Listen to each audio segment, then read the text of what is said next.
In Richardson, Texas, there's a nonprofit organization called Parkinson Voice Project, dedicated to teaching people with Parkinson's how to speak and live with intent. Intent means to be focused, purposeful, and deliberate, and to take back control over one's destiny, which was previously thought impossible with a diagnosis of Parkinson's.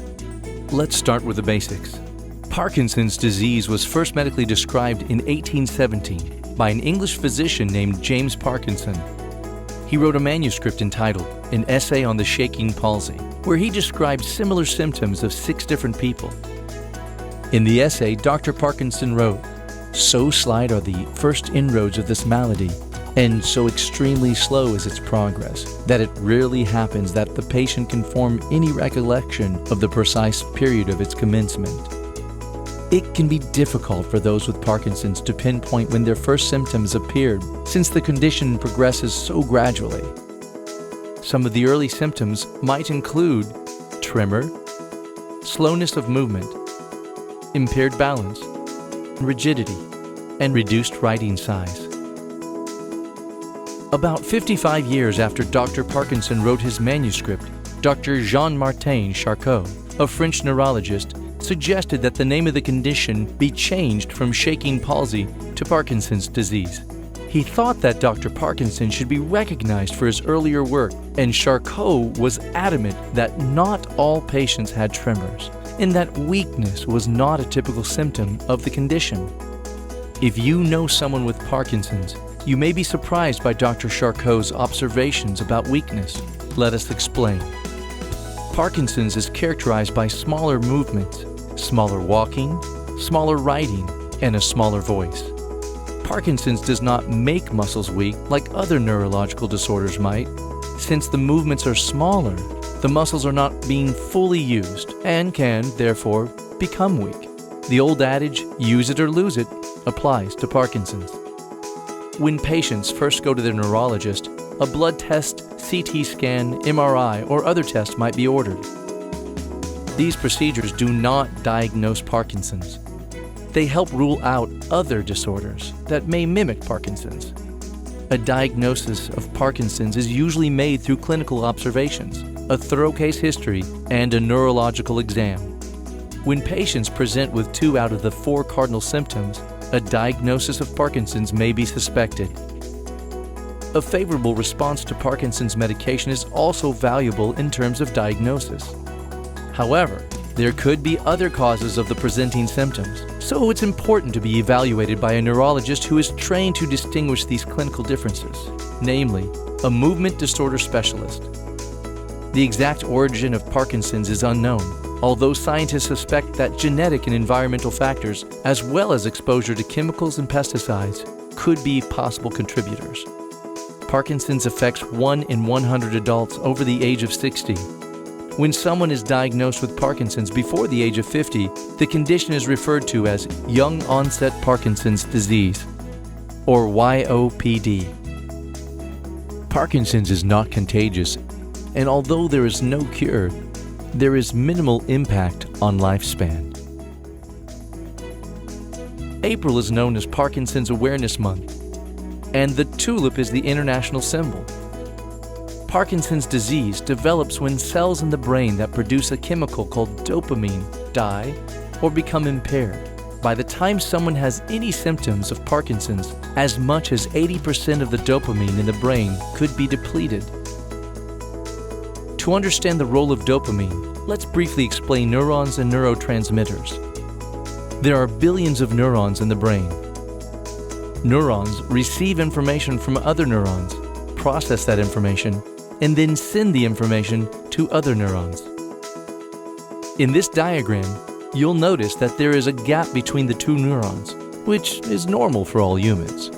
This gap prevents information from being passed from one neuron to the next. It's like a short in an electrical circuit. This is where dopamine comes into play. Dopamine is released into the gap and helps transmit information from one neuron to the next. This is why dopamine is called a neurotransmitter. Dopamine specifically helps transmit impulses that control automatic movements. Since people with Parkinson's don't have enough dopamine, it becomes difficult to produce automatic movements, such as walking, talking, and writing. However, there is some good news. People with Parkinson's can control some of their movements with one simple concept: intent. You see, humans have two basic motor systems that control movement: the extrapyramidal system and the pyramidal system. The extrapyramidal system is responsible for movements we perform automatically without conscious effort, such as blinking, swallowing, and swinging our arms when we walk. The pyramidal system, on the other hand, is responsible for intentional movements, purposeful movements, such as putting on makeup, shaving, or learning to play the piano. Here are some simplified drawings of the brain that show the differences between the two motor systems. Impulses travel from the cortex down to the brainstem and spinal cord. Both motor systems end in the same place, but it's how they reach their final destination that makes them different.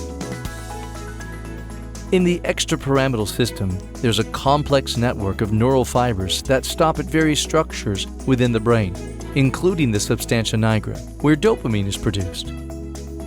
Think of the extrapyramidal system as a country road that has extra stops along its path. Without enough dopamine, the extrapyramidal system doesn't work very well. This is why automatic movements are disrupted in Parkinson's. But in the pyramidal system, the neural fibers travel straight down without stopping. Think of the pyramidal system as an expressway. Since the neural fibers don't stop to communicate with other structures, this motor system works better for people with Parkinson's. Intentional and deliberate movements are preserved. We activate the pyramidal system when we consciously and purposefully produce a movement.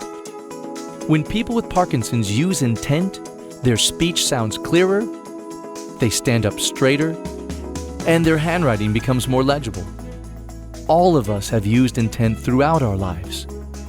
Think about a past job interview. Did you make a conscious effort to smile and make good eye contact? Did you purposefully stand up straight and speak clearly? You were using intent. Have you ever been driving when suddenly you get caught in a downpour? Did you turn off the radio and put both hands on the wheel? You were using intent. What about when you exercise? Do you work hard to swing your arms, lift your knees higher? Do sit-ups or push-ups with more effort? This is intent.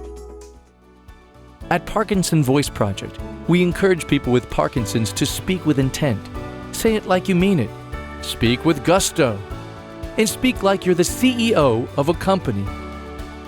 When we speak with intent, our speech sounds louder, clearer, and more expressive. And once we learn how to speak with intent, we can start applying this concept to other movements like walking, writing, and living. Up to 89% of people with Parkinson's can struggle with speech production. Since speaking is an automatic behavior and the automatic system isn't working well.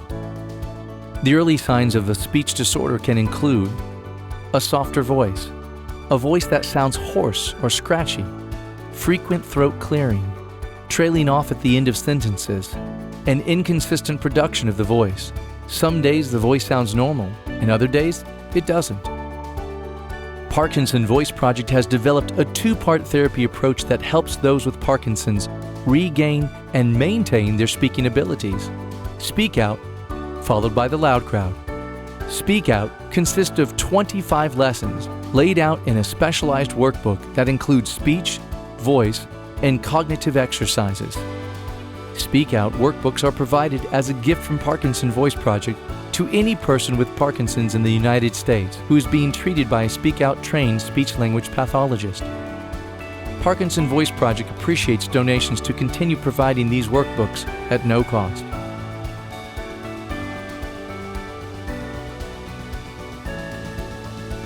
Here's an example of someone who completed Speak Out. Have you noticed a change in your voice or speech? Yes, I have. What have you noticed? It's much softer and more difficult to speak. I speak louder, clearer, and with intent. Here's another example of progress that can be achieved through Speak Out. Have you noticed a change in your voice or speech? Yes. What have you noticed? Well, often when I'm fatigued, I can hardly talk loud. So I'm louder, I'm more confident, I speak with purpose, and I'm conscious of what I'm saying. Many of the muscles we use for speaking are also used for swallowing. So speech therapy isn't just about improving one's communication skills. Well, the voice is getting weaker, but my big problem was swallowing. I had a couple of episodes that were near death, actually. The one I remember specifically is my wife was out of town, and I was having sandwich at the lunch table there at our house, and took a piece of sandwich, and it didn't go down. And so it stopped, and I stopped, couldn't breathe. I can remember thinking, I said, what a ridiculous way to die, choking on a tuna fish sandwich. Well, I can tell you that before the program, I would notice stuff would get a little stuck, and it would eventually go down, but there was a problem with actually carrying through the swallowing motion. And after the program, I just swallow like a normal person. I don't even think about it anymore. Of course, I'm fairly religious about doing my exercises.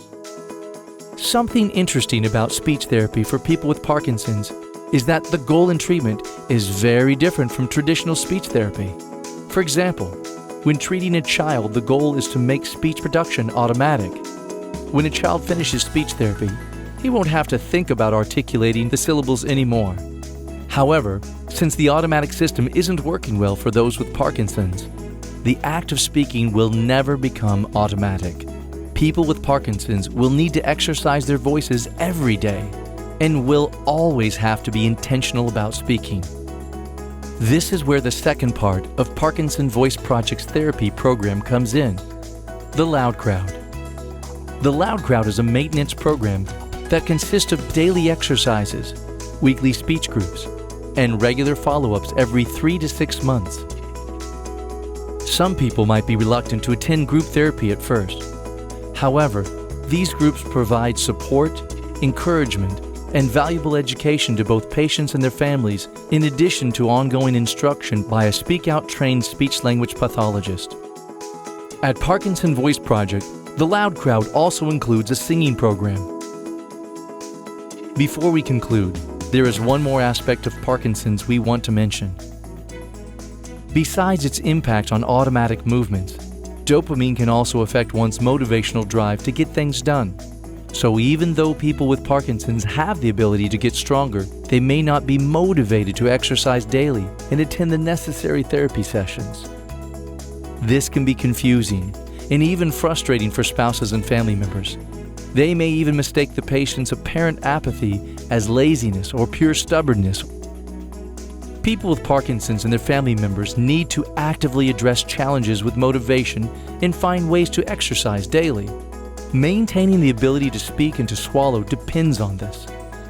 Friends and family need not feel sorry for the person with Parkinson's. Instead, provide assistance and encouragement by setting goals, establishing routines, and even exercising together.